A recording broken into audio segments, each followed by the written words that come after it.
Somewhere above the Caribbean Sea, a U.S. surveillance aircraft cut silently through a wall of black clouds.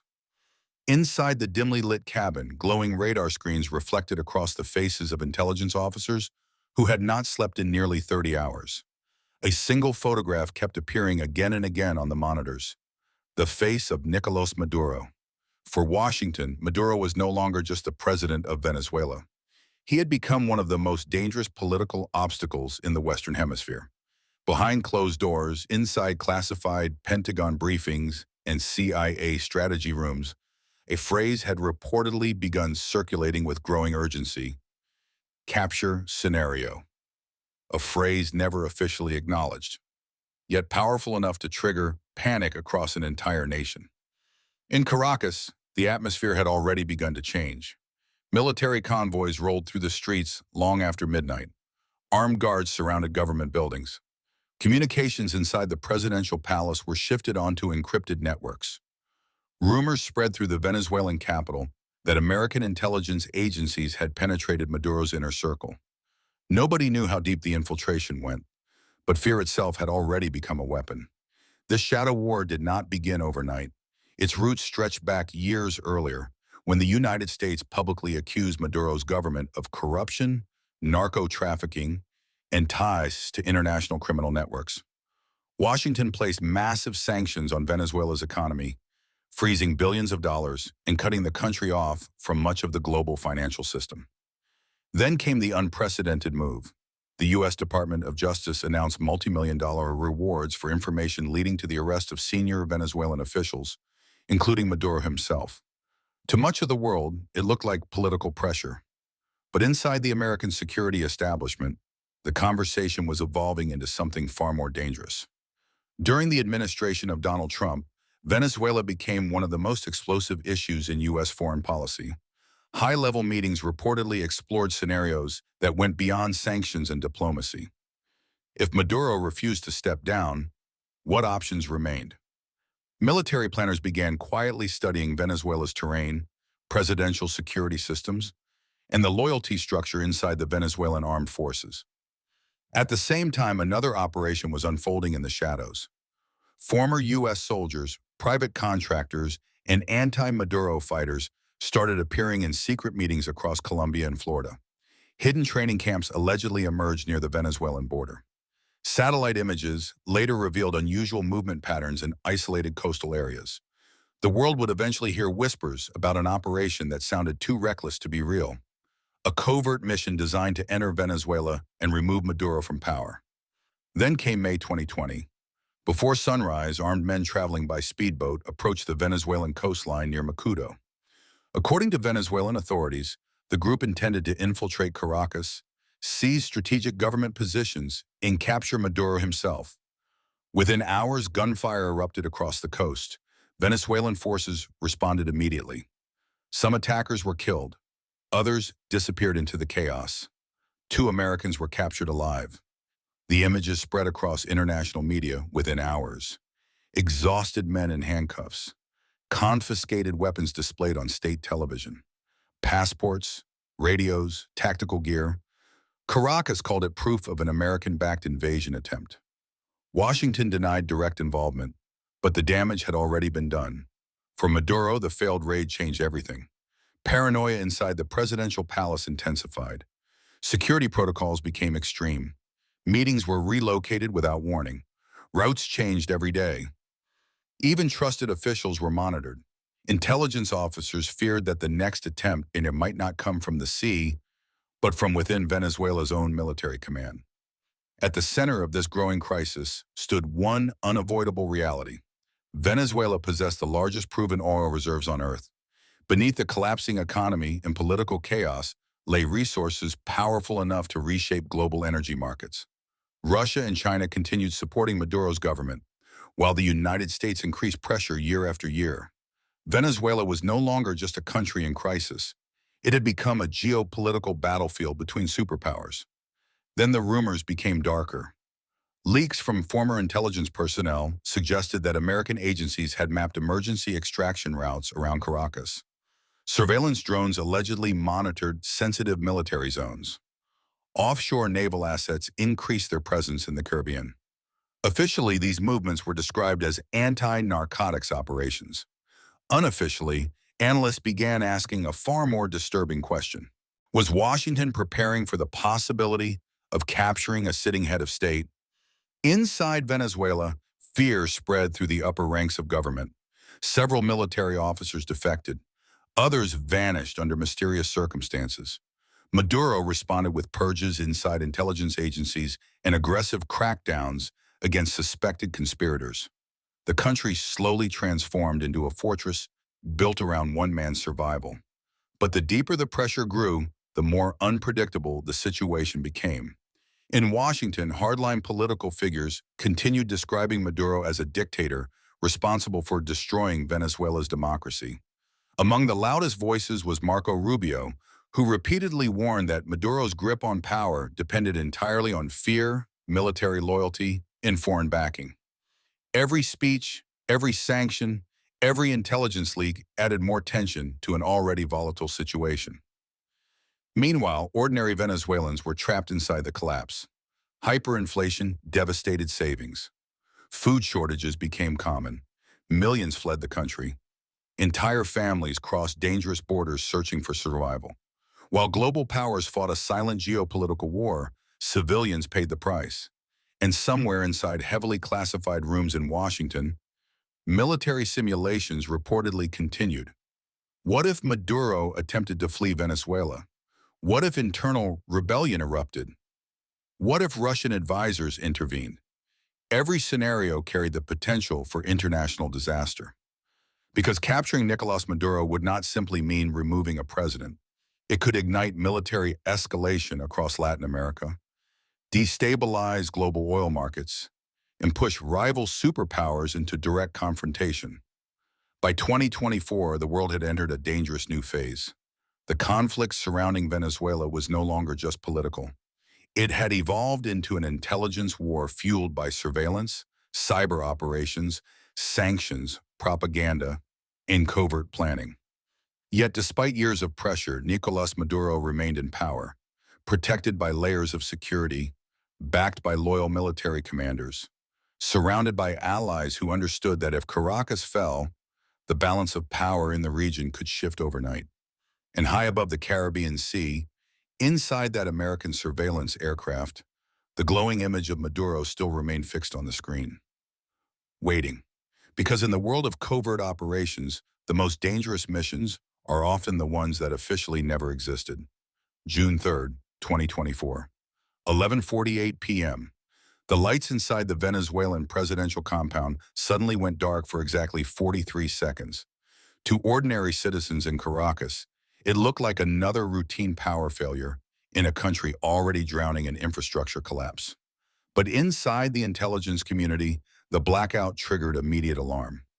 Satellite operators monitoring the compound noticed unusual movement near an underground security corridor rarely used by the senior officials. Encrypted transmissions spiked across military frequencies. Within minutes, analysts inside the Central Intelligence Agency reportedly began tracking what they believed could be an emergency relocation protocol. For years, Nicolás Maduro had prepared for the possibility of an American-backed operation designed to remove him from power. Hidden escape routes were allegedly constructed beneath government facilities. Military safe houses were activated outside Caracas. Loyalist commanders rehearsed rapid evacuation drills in complete secrecy. Some defectors later claimed that Maduro no longer slept in the same location 2 nights in a row. The fear was not irrational. Modern history had already shown what could happen when the United States targeted foreign leaders it considered hostile. From Operation Just Cause and the capture of Manuel Noriega to the fall of Saddam Hussein after the Iraq War, Washington had demonstrated that regime change operations were not impossible fantasies. Every one of those operations began with the same ingredients: sanctions, international isolation, intelligence gathering, and covert destabilization. Inside Venezuela, many officials feared their country was slowly moving toward the same fate. Meanwhile, the United States intensified surveillance operations across the Caribbean. American reconnaissance aircraft increased flights near Venezuelan airspace. Naval assets quietly repositioned themselves throughout the region. Officially, these deployments focused on counter-narcotics enforcement, but military analysts noticed patterns that suggested broader contingency planning. Then came another disturbing development. Several reports emerged claiming that Venezuelan intelligence officers had uncovered a possible mole operating within the country's military command. Internal interrogations reportedly began immediately. Officers suspected of disloyalty vanished from public view. Families of senior commanders were moved to secure locations under armed protection. Maduro's government no longer feared only an invasion from outside. The greater danger now appeared to be betrayal from within. At the center of this paranoia stood one critical reality. Loyalty inside collapsing regimes is never permanent. As Venezuela's economy continued deteriorating, cracks began appearing inside institutions once considered untouchable. Soldiers faced shortages. Public morale collapsed.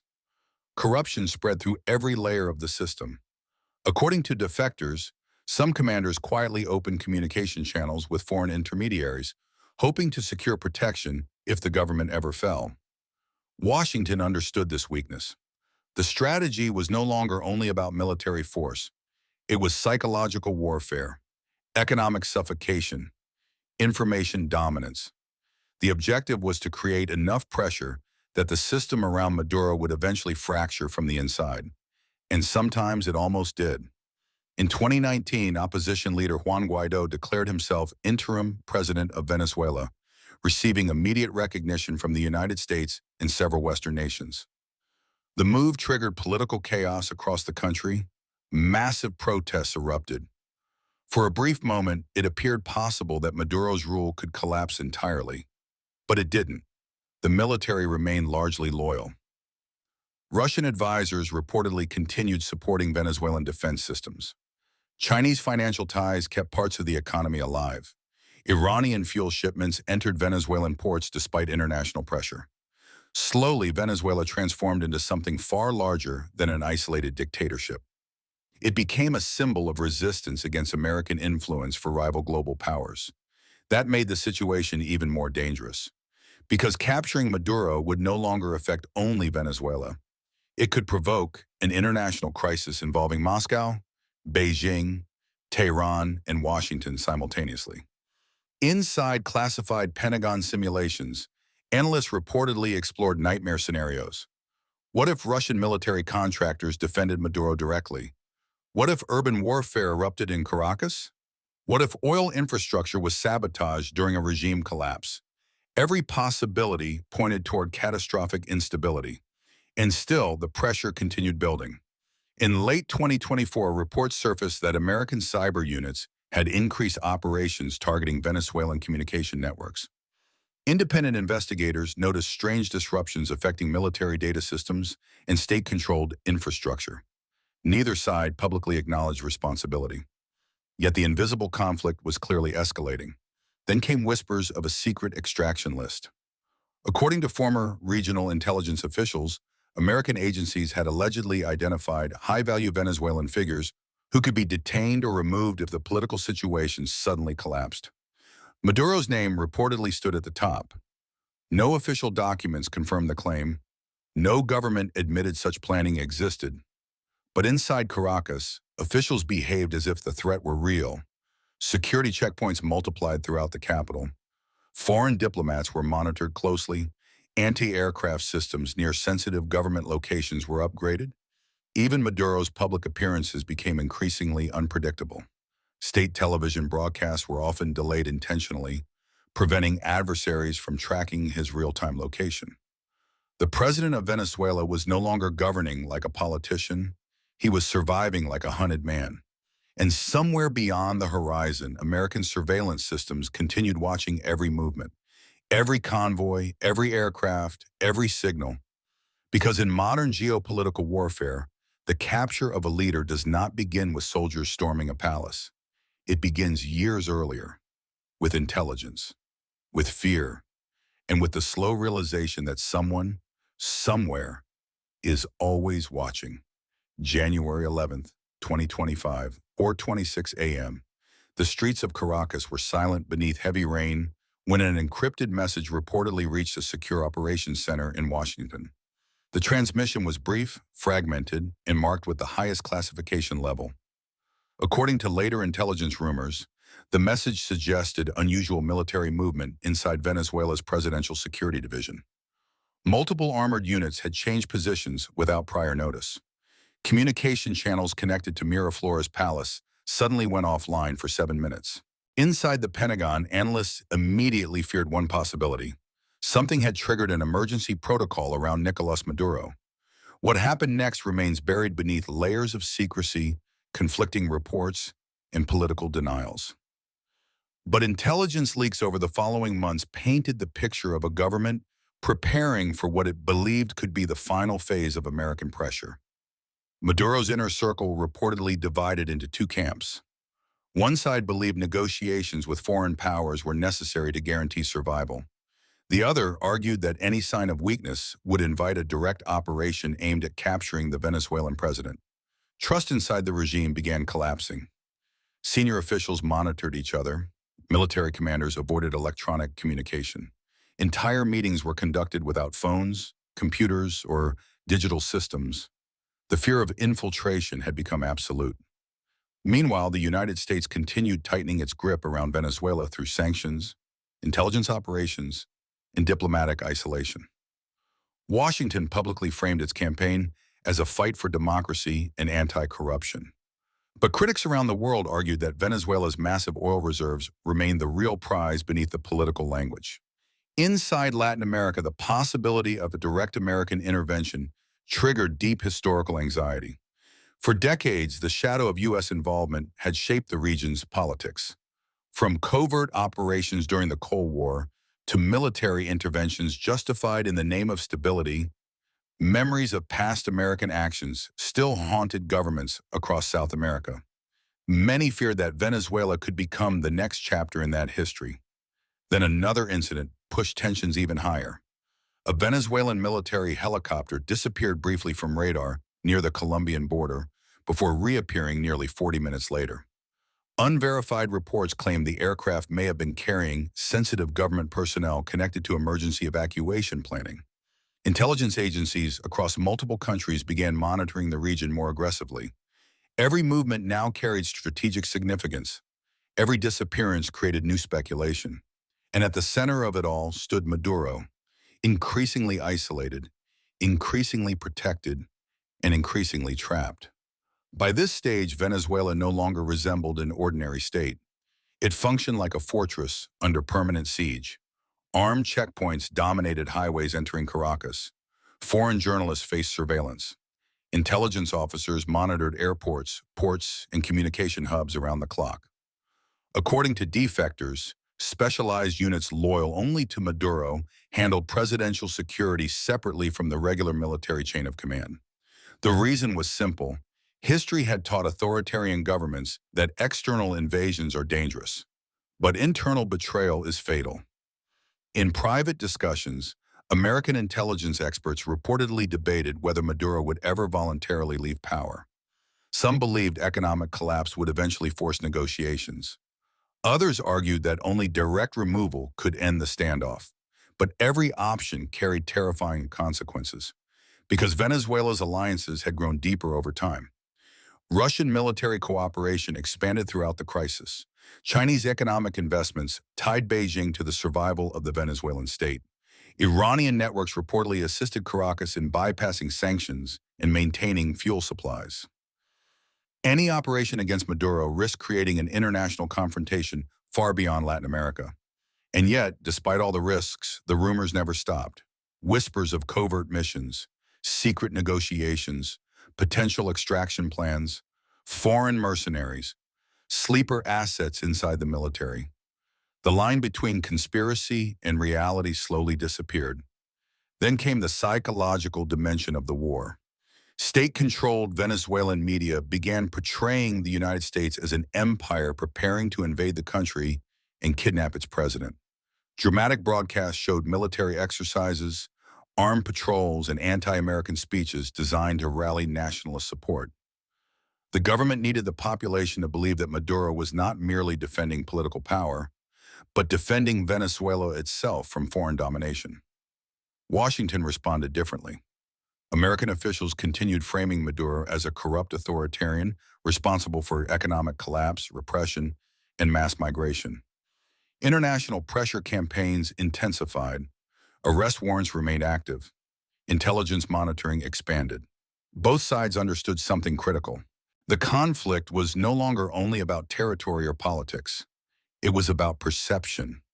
If Maduro appeared weak, internal collapse could begin overnight. If the United States appeared aggressive, global backlash could strengthen Maduro's support. So the invisible war continued in silence.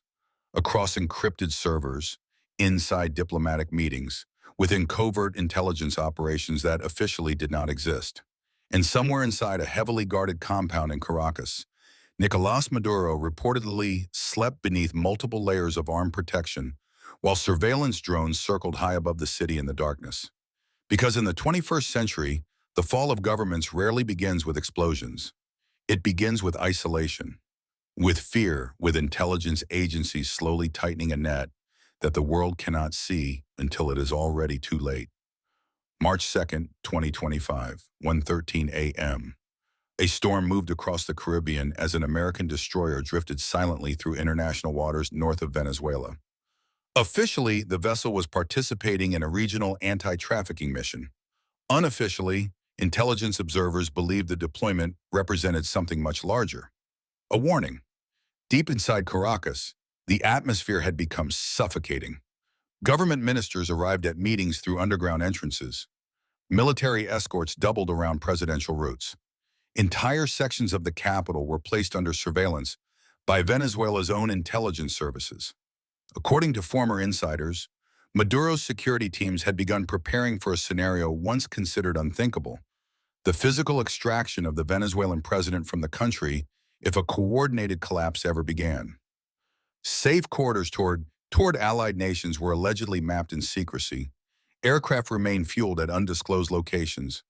Emergency communication systems operated independently from civilian infrastructure. The government was preparing for survival. But survival was becoming harder every month. Sanctions continued draining Venezuela's economy.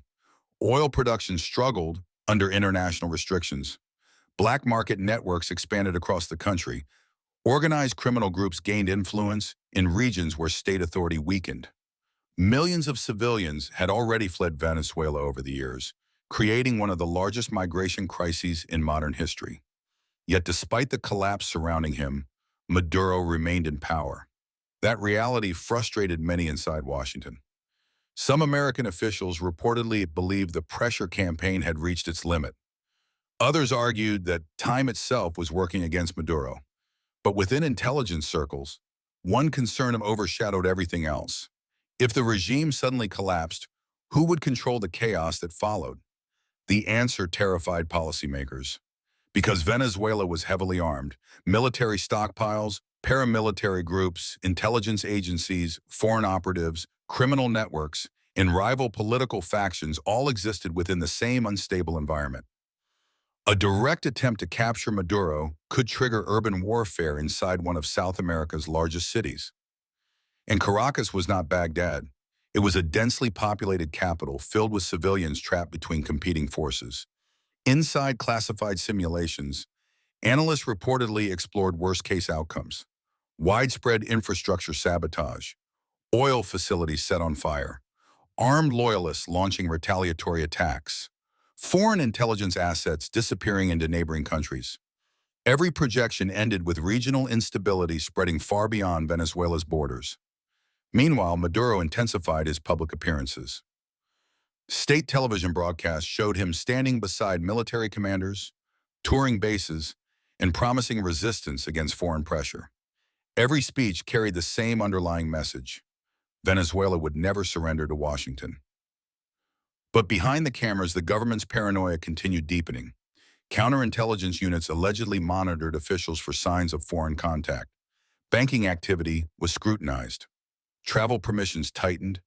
Several military figures disappeared from public life entirely after suspected disloyalty investigations. Fear had infected the regime from within, and in covert conflicts, fear can become more destructive than bullets. Then came another dangerous development. Reports surfaced that unidentified cyber attacks had briefly disrupted sections of Venezuela's air defense communication systems. Though quickly restored, the incident triggered panic among security officials. If foreign actors could penetrate critical systems electronically, then physical security alone was no longer enough. Modern warfare had evolved. No invasion fleets were required. No formal declarations of war. Entire governments could be destabilized through sanctions, surveillance, cyber operations, intelligence leaks, and psychological pressure long before soldiers ever crossed a border. Venezuela had become a live demonstration of that reality. And still, the central question remained unanswered. Would the United States ever truly attempt to capture Nicolás Maduro? Officially, no American administration publicly confirmed such intentions. International law, diplomatic consequences, and the risk of escalation made any direct operation extraordinarily dangerous. But history continued casting a long shadow. The capture of Manuel Noriega in Panama proved that Washington had acted against foreign leaders before. Operations against Saddam Hussein and other adversaries demonstrated that once the United States fully committed to regime change, the pressure rarely stopped halfway. That was precisely why Maduro's government remained obsessed with survival. Because the greatest weapon in geopolitical warfare is uncertainty, not knowing whether the threat is real, not knowing whether the operation already exists, not knowing who inside your own circle may already be compromised. By late 2025, Venezuela existed inside a permanent state of tension. Every military exercise triggered speculation. Every intelligence leak created panic. Every American naval deployment in the Caribbean sparked rumors across social media and international news networks. Yet through all the chaos, no dramatic invasion came. No helicopters descended over Caracas. No commandos stormed the presidential palace. Instead, the conflict evolved into something quieter, and perhaps even more dangerous. A long war of exhaustion. A battle fought through economies, information systems, intelligence agencies, diplomacy, and fear. And somewhere inside a secure room filled with glowing surveillance screens, analysts continued watching the movements of one man whose fate had become tied to the balance of power across an entire region. Because sometimes the most powerful operations are not the ones that happen, but the ones that force the world to believe they could happen at any moment. December 18th, 2025, 3:41 a.m. rain hammered against the windows of a fortified intelligence facility outside Washington, D.C., as analysts monitored a sudden surge of encrypted communications moving through Venezuelan military networks. Satellite imagery revealed unusual activity near several strategic air bases. Fuel transport convoys moved under armed escort through the outskirts of Caracas. Within hours, rumors exploded across diplomatic circles that something major was unfolding inside the Venezuelan government. No nation publicly confirmed what they knew, but intelligence agencies around the world immediately shifted into high alert. Inside Miraflores Palace, Nicolás Maduro reportedly held a series of emergency meetings with senior commanders and intelligence officials. Access to the presidential compound was heavily restricted. Communication jammers were activated around sensitive areas. According to defectors, security personnel feared the possibility of simultaneous threats, internal betrayal, cyber sabotage, and foreign intervention all occurring at once. The pressure surrounding Venezuela had reached a level few governments could survive indefinitely. Years of sanctions had fractured the economy. Years of political isolation had deepened paranoia. Years of covert pressure had transformed the country into a battlefield without a declared war. And at the center of everything stood one exhausted leader fighting to remain untouchable. By this point, Maduro's survival no longer depended only on military strength. It depended on perception. As long as he appeared firmly in control, the structure around him remained intact. But if that image cracked even briefly, the entire system could begin collapsing from the inside.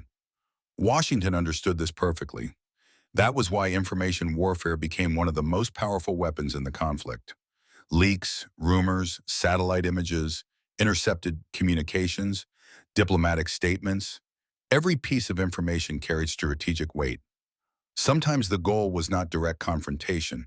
Sometimes the goal was simply forcing the opponent to live in permanent uncertainty. and uncertainty was destroying Venezuela's leadership from within. Former officials later described an atmosphere where nobody trusted anyone completely anymore. Military officers feared surveillance from their own government. Intelligence agents monitored fellow intelligence agents. Loyalists worried that escape plans were secretly being prepared without them. Even allies became potential threats. Meanwhile, across Latin America, governments watched nervously as tensions between Caracas and Washington intensified year after year. Many feared that a sudden collapse inside Venezuela could unleash massive regional instability. Refugee waves, armed conflict, criminal expansion, and economic shockwaves across neighboring countries. Then came another alarming report. Unverified intelligence leaks suggested that foreign private military contractors had increased activity near parts of the Venezuelan border. Some analysts believe these groups were connected to anti-Maduro networks operating outside the country. Others warned the reports could themselves be psychological operations designed to provoke fear inside Caracas. In modern intelligence warfare, even false information can become a weapon, and the battlefield no longer existed only on land. Cyber attacks continued targeting infrastructure throughout the region. Anonymous data breaches exposed sensitive communications. Social media campaigns flooded the internet with competing narratives about Venezuela's future. Some portrayed Maduro as a dictator on the edge of collapse. Others framed him as the final barrier against American domination in Latin America. Truth became increasingly difficult to separate from propaganda. But one reality remained undeniable. The United States had spent years building pressure around Nicolás Maduro from every possible direction, economically, diplomatically, psychologically, and strategically. Whether Washington ever intended a direct capture operation almost became irrelevant, because the threat alone had already reshaped Venezuela. Entire security systems were rebuilt around it. Military structures evolved because of it. Political decisions were made in fear of it. The possibility of capture became a weapon by itself.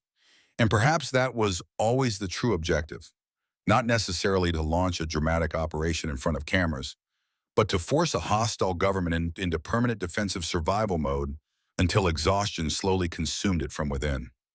As dawn approached over Caracas, armed guards continued patrolling the presidential palace, while surveillance systems scanned the skies above the city. Somewhere beyond the horizon, American intelligence assets remained active across the Caribbean.